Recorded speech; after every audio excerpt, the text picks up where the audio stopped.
This neighborhood is called Moon, and an underground canal, aqueduct, has been built in it, of which there is only one in the world. Adestan two-story aqueduct in Moon City, a unique underground canal that dominates the geological knowledge of our ancestors.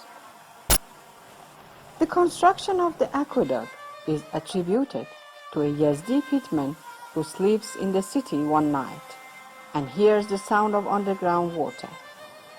Hence, he gives advice to the people and they dig the first aqueduct.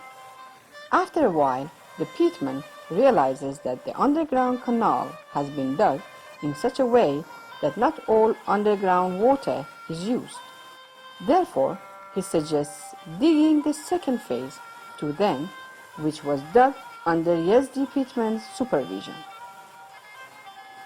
To drill the second aqueduct, they first circled the first one 180 degrees around the well and passed the water passage to the back of the well rod. After that, they lowered the well and drilled the second phase. This initiative has prevented the digging of two wells next to each other, and the work of digging the second aqueduct has been done with ease and less excavation. To dig a two-story underground canal, 2 layers of soil must be identified that are suitable for water passage.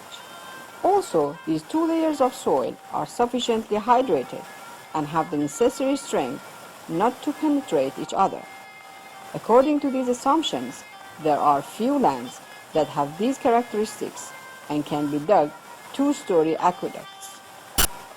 Therefore, digging a 2-story aqueduct requires complex geological knowledge. The underground canal aquifer is like an ant's nest. It consists of furnaces that pour water streams into the subhands, and the subhands join together, and all the extracted water finds its way through the aqueduct aquifer.